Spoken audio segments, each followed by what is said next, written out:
I had a conversation the other day that sparked me to do this video today.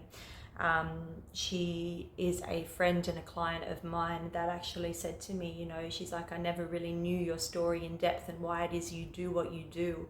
And I realized that on this particular page, Move Like Water, I haven't actually shared about myself on this page. I deleted my old Instagram page, Watch Your Language, probably about a year ago. I just recognized that the content that I was sharing on there wasn't truly authentic. It was a bit of a mix of everything, and what I want to share on here is the work that I know that can change lives, and the work that I know is a game changer to how we see ourselves, and it's through our nervous system and the way we see ourselves. And I just want to share to you guys today about why this page means so much to me and what it is that we all have to be able to move forward and see our bodies in different light.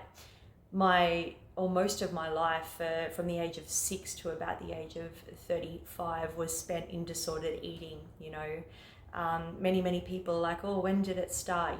It obviously started when you were 16, when you started losing the weight. But I very much share in my book, Watch Your Language, that my eating disorder started at 6 years old. It didn't start when I started losing the weight. It actually started when a girl at school said to me, you're not pretty enough to be on our team. Now, those words are just words, but where I was at the time, obviously looking for connection or needing validation, or at that point in time in a 6-year-old's life, never really thinking anything is wrong with us. We're very pure at that age. So when we hear those words, at the time I took on board those words and I made it my story, and that story continued for another 25 or so years moving forward, because at the time I never had the tools to be able to rewire and recalibrate my brain to think differently of myself. So yes, my eating disorder, the physical eating disorder of anorexia, did start at 16, where I did drop down to 36 kilos and was hospitalized and was very much put onto medication and strategies to help my body come back to a weight where I wouldn't die and I could refeed myself, as they say, back to a healthy human being. Well, as we most likely know, that's not usually the case, because the work is within. It's not external work that can help you move through an eating disorder. It has to be the work we do underneath the layers, and we have to understand where the belief actually comes from. And I share that story in my book, Watch Your Language. But what I wanted to talk about here as to why I'm so passionate about learning about the nervous system is that while I was going through these illnesses of anorexia, bulimia, and orthorexia until the age of 35, not one person ever said to me, your body will be your biggest teacher. Not one person told me about the polyvagal theory. Not one person told me about neuroplasticity and that I could actually rewire my brain to think differently about myself. So when I was at breaking point at about the age of 33 or 34 in Bali, Dr. Joe Dispenza's book, Breaking the Habit of Being Yourself, dropped off a shelf when I was in Bali. And I also became quite familiar at that time with the polyvagal theory and Dr. Stephen Porges' work. And it was that moment where I read a few paragraphs of both of these books, and I was like, so for so many years, my choices and my behaviors and my actions were constantly being met with these external limitations, right? It's like, take this and you'll be better, do this. But there was always something conditional attached to it, and nothing inside was ever changing. So by the time I hit my 30s, it was not only physically debilitating, but inside, my mental health was skyrocketing. I couldn't think straight. I couldn't concentrate, I couldn't sleep. I was so busy all the time because I didn't want to feel the emotions that I had pushed down for so many years. And you know, we do that. We get through these things quite easily in our 20s because we're young, we can drink, we can take drugs, we can do all the things to numb and run from what it is that we don't want to feel.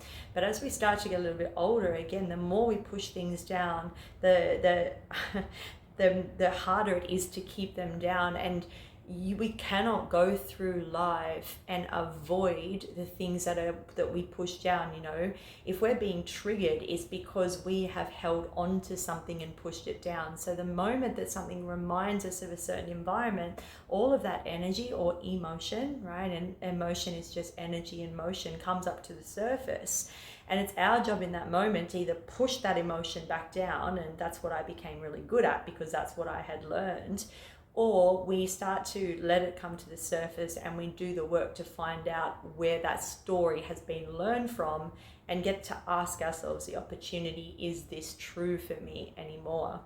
And it blew my mind when I was reading about these incredible practices about the autonomic nervous system and also about our brain, that no one had told me that the body would always be the biggest teacher. No one had told me that the work was within. And if I could actually change the way that I saw myself and change my relationship with food, then the potential for me to live a different life was absolutely achievable. But instead we get told these things, and I know this because I work with people with eating disorders all the time, that once you have an eating disorder, you will always have an eating disorder. And I'm here to tell you that that is absolutely not true, because we are the only ones who can tell ourselves what is going on for ourselves and what we have. And if we choose to give ourselves a label to say, well, you know what, I'm going to have this for the rest of my life, then highly likely we're going to have this for the rest of our life. But if we make a decision inside here, right, to change the way we see it and actually go, you know what, this is something that is not a part of me anymore, and I choose wellness because our natural state is wellness.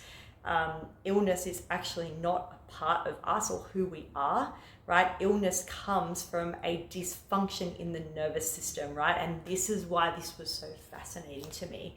So to swing this back and not make this video too long, when I started to take ownership and responsibility for my choices, no one in this world created the eating disorder for me. It was my choice and my decision moving forward. What I did that day forward from the age of 6 years old as to how I saw myself. And not one person could have ever changed that until I created a new neural pathway in my brain that believed I was enough and worthy as I am. And this is where we start to learn these regulation tools of the nervous system. So for 25, nearly 30 years, my whole body was living in survival states, moving between its mobilized state, right? Always hypervigilant, always thinking people were out to get me, always anxious, always busy all the time. I was constantly busy. You know, I ran a 90-kilometer marathon in Africa in Comrades to run from my feelings, right? You know, I did everything so fast. My traps were up around my ears because I was constantly stressed all the time. I was constantly in fear. I was constantly worried about how I looked. I was constantly criticizing my body, my belly, my face. I couldn't go to the bathroom properly. I never got my periods. Everything, I hated my body. I hated it.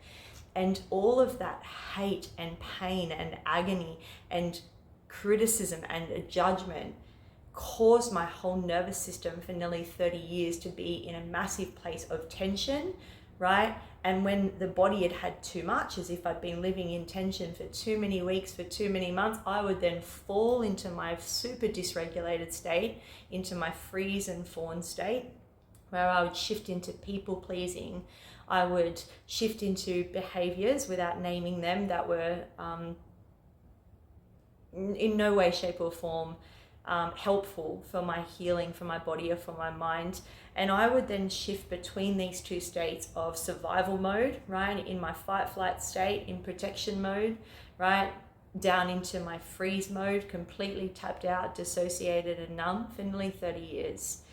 And To this day, it still blows my mind that this isn't spoken about when people are trying to heal from exactly what I had.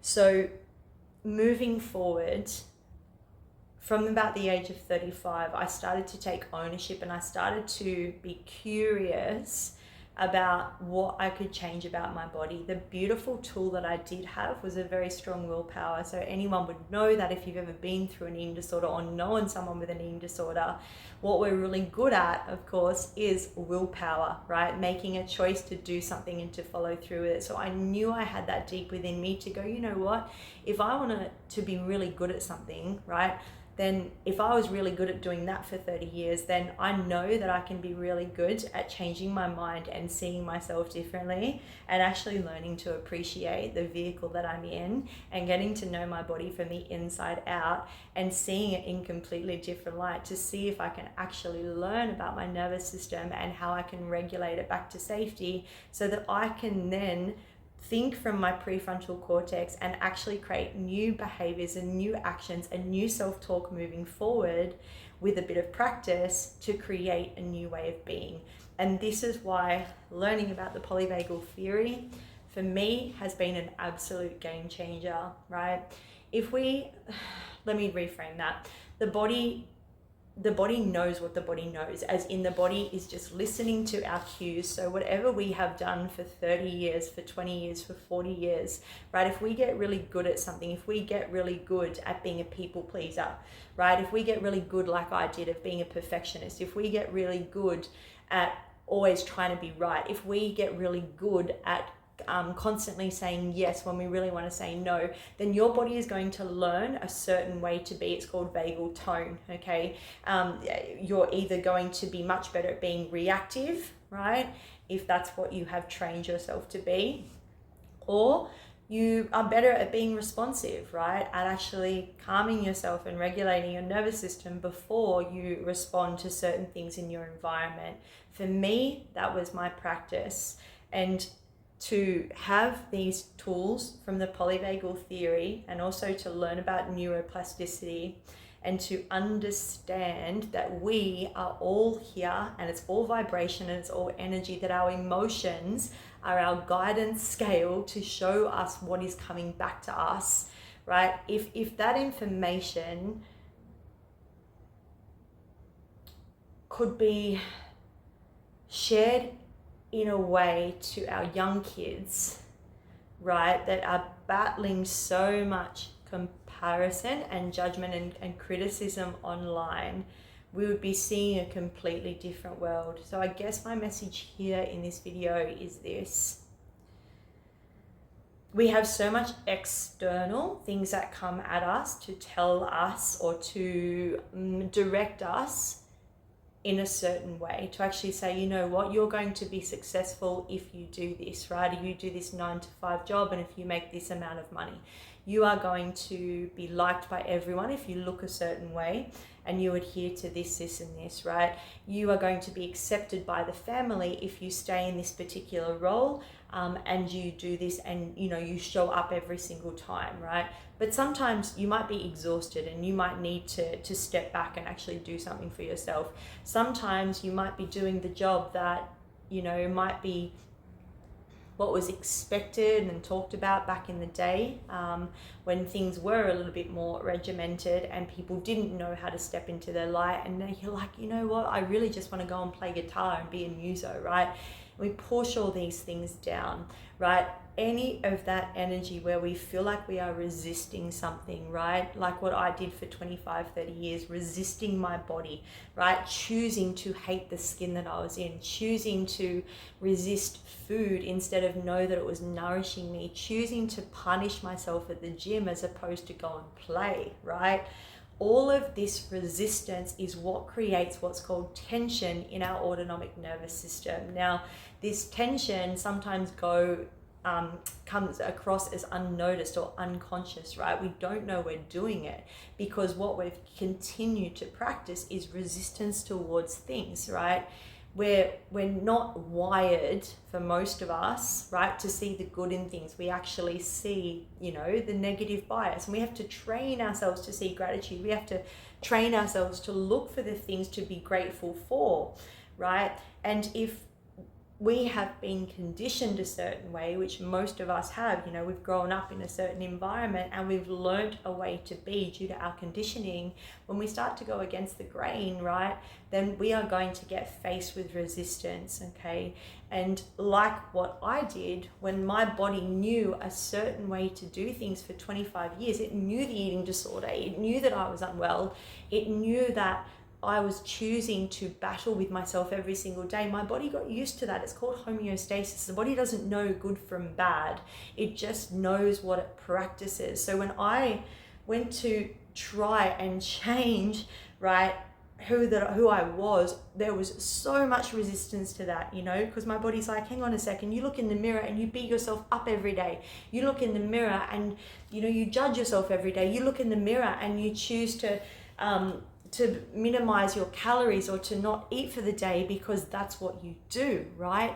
So when we start to change the way we see things, it's not an easy journey. And I'm not here to say it's all sunshine, rainbows and unicorns, because it's not. But it's this hard work where we have to stop giving ammo and power to those old neural pathways that knew those certain behaviors that kept us in those low vibrational emotions. And we have to start to fire and wire new neural pathways slowly, daily, every single minute of every single day, that start to fire and wire new neural pathways that then start to create a new way of being. But we have to stop giving the old ones the ammo, and it's hard work. As I said, I'm not here to say it's easy work, but when you understand about the nervous system, you have a tool every day that shows you what emotion you're sitting at, right? There's an emotional scale, I share it in my book, you can also Google it, that actually, you know, shows us these range of emotions, the top being love, joy, and appreciation, of course, and gratitude, you know, and the bottom emotions being fear, unworthiness, and shame, right? And hopelessness. And in between those 24 emotions is this myriad of emotions that come with ammo. They come with load, right? You feel them. So when we feel certain emotions, so for me, for example, for 30 years, 25 years, was shame. It was shame, unworthiness, not feeling enough, all of undeserving, all of these emotions that kept my nervous system, as I mentioned, consistently hovered in dorsal vagal shutdown, okay? My world was black, my world was grey. I didn't care about anything. I could look outside and I could just see nothing. Nothing mattered in that state. But our bodies get used to what we know. So to try to shift the scale, for example, is unfamiliar. Now, when we move into unfamiliar territory, okay, again, we are, of course, our nervous system is going to protect us and it's going to jump into fear, right? Unless we notice the body move or shift, or, you know, it's that really tiny bit of like tension that you feel. It's like, oh my God, I don't know that. I don't know how to be kind to myself. I don't know how to step out of my 9-to-5 job and play guitar, or to be a muso one night a week. It's unfamiliar. What about the money? What about this? What about that? You know, even myself choosing a different dialogue, choosing a different way to see myself, my body rejected that for so long until I understood about the nervous system, and then I could use my body for a tool every time that I started to change those neural pathways, as in every time I moved towards a better feeling thought, as in, you know what, I'm going to look in the mirror today and I'm actually just okay with what I see. I appreciate and I respect what I see and I'm okay with it.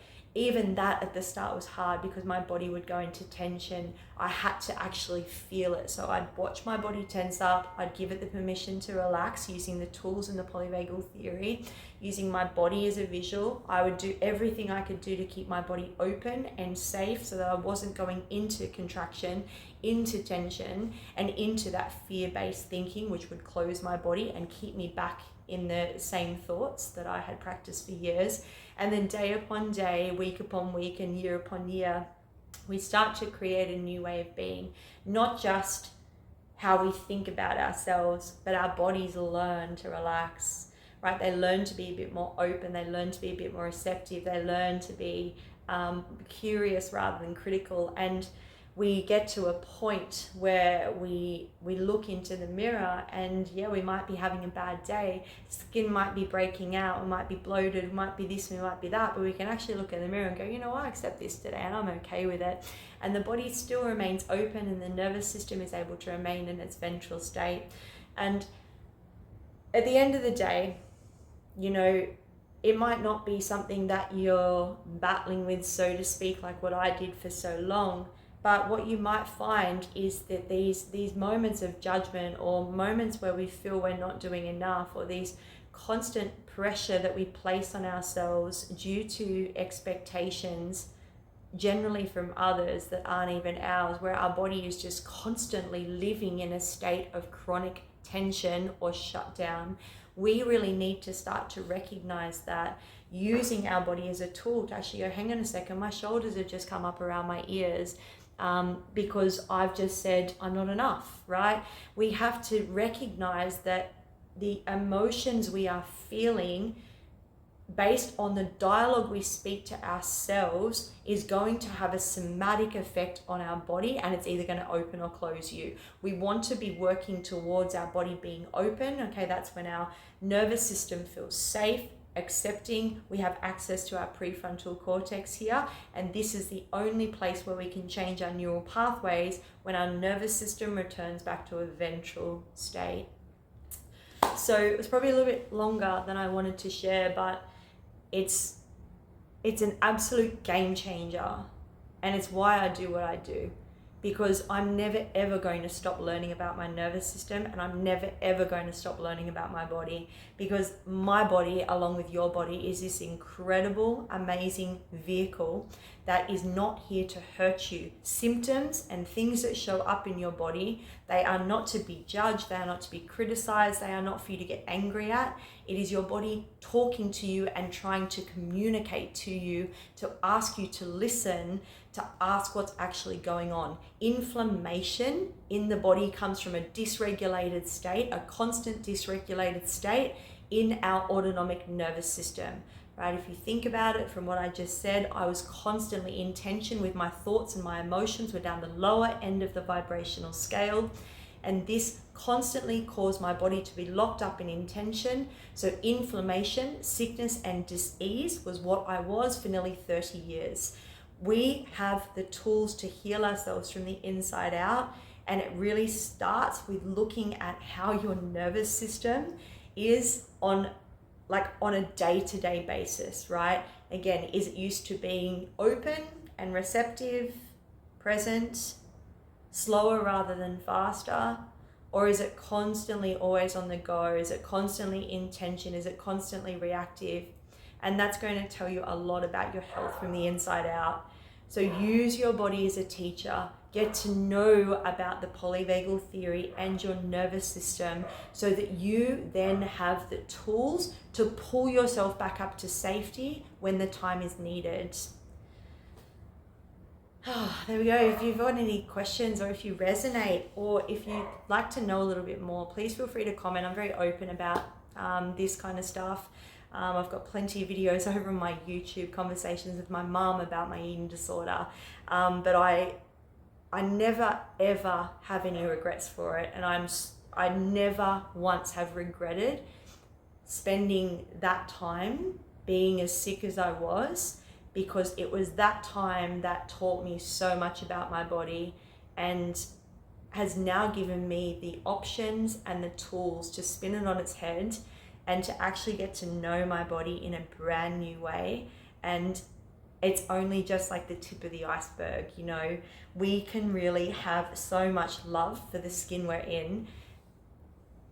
It does take a bit of practice, but I don't know about you, I'd rather be practicing that than staying where I was and staying in the same predicament.